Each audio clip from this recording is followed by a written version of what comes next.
And main reason ఇవాళ ఈ press meet పెట్టడానికి మెయిన్ రీజన్ అంటే ప్లీజ్ నేను ఎవరిని బ్లేమ్ చేయట్లేదు.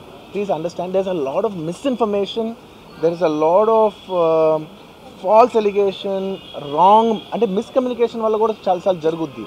So I just want to tell, I don't want to blame any department or any particular political leader or the government. In fact, government though we are very very happy because మాకు theatre special prices ఇచ్చారని we are actually very happy with them. So ఇది ఏ ఇండివిజువల్కి సంబంధించిన విషయం కాదు.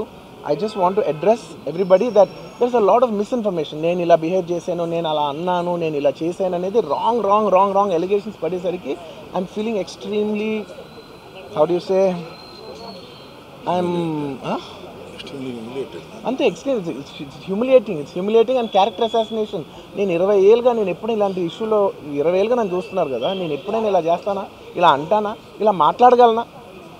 అలా అన్నప్పుడు చాలా బాధ వేస్తుంది. ఎందుకంటే ఓకే అది ఫ్లోలో చెప్పచ్చులే, అది ఇట్స్ ఓకే.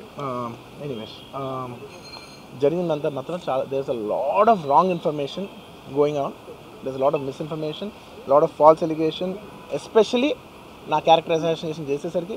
సార్ నేను సినిమా చేసి సినిమా చాలా పెద్ద సక్సెస్ అయ్యి ఉండి ఆ సక్సెస్ అంతా పక్కన పడేసి మొత్తం గత 15 రోజులుగా నేను ఇక్కడే కూర్చుని అన్ని ఫంక్షన్స్, అన్ని ప్రోగ్రామ్స్, అన్ని సెలబ్రేషన్స్ అన్ని మ్యాక్సిమం క్యాన్సిల్ చేసేసుకుని, పబ్లిక్ ఫంక్షన్స్ అన్ని పెడదాం ఉన్నాయి, అన్ని క్యాన్సిల్ చేసుకుని ఒక్కడనే ఇక్కడ కూర్చుని అరే ఇలాంటి టైం ఎలా ఉండేది, నేను ఎలా ఉండాల్సిన టైం ఇలా అయిపోయింది ఏంటి, నేను ఒక్కడనే కూర్చుని 15 రోజులు ఇంట్లో ఎక్కడికి వెళ్ళబోతున్నా, నా ఆఫీస్కి వెళ్ళబోతున్నా, నేను సొంతగా సినిమా తీసా.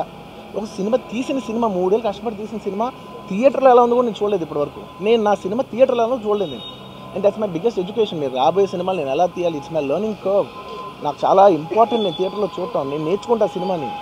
నేను మీకు నెక్స్ట్ ఇవ్వాలంటే సినిమా నేను అలాంటి, నేనేం చెప్తున్నానంటే ఇలాంటి టైంలో కూడా నేను ఒక్కనే ఇంట్లో 15 రోజులు కూర్చుని అరే ఇట్స్ ఓకే అయ్యేది అయింది, ఇట్స్ ఓకే మన తప్పేం లేదు అంటే డైరెక్ట్ ఇన్వాల్వ్మెంట్ లేదు.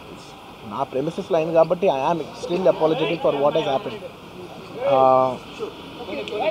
అలాంటిది ఇలా 15 రోజులు కూర్చున్న తర్వాత మీరు ఇలా అన్నారంట, మీరు అలా అన్నారంట, కాళ్ళు చేతులు ఇరిగిపోతే పర్లేదు అన్నారంట అంటే డెఫినెట్లీ చాలా బాధ వేస్తుంది. అందులో ఏంటి ఒక నేషనల్ మీడియా ముందు ఇలా మాట్లాడతాం అనేది నా క్యారెక్టర్ అసాసినేట్ చేసినట్టు కదా దేశం ముందు. అరే నేను కష్టపడిందే ఈ 3 ఏళ్ళు తెలుగు వాళ్ళకి. నా ఆడియో ఫంక్షన్ చూడండి నేనేమన్నాను, నా సినిమా చూడండి అది అన్నాను, నేనేమన్నాను, అరే మన తెలుగు వాళ్ళు పరువు తీసి ఎక్కడో నిలబెడదామని ఒక అటెంప్ట్తో చేశాను. అలాంటిది నేను అంత ప్యూర్ ఇంటెన్షన్తో చేస్తే నేను ఇలా చేశాను అలా చేశాను, నా మీద ఫాల్స్ ఎలిగేషన్ నాకు ఎంత బాధ వేస్తుంది. This is personally I mean to nobody, I respect everybody. నేను అసలు ఇదేం పర్సనల్ అటాక్ కాదు, ఏమీ కాదు. నేను జస్ట్ నా గురించి ఫామ్ అవుతున్న ఇన్ఫర్మేషన్ పీపుల్కి చెప్దామని, ఇలా జరుగుతుంది ఇది నిజం కాదు దయచేసి అర్థం చేసుకొని చెప్పడానికి.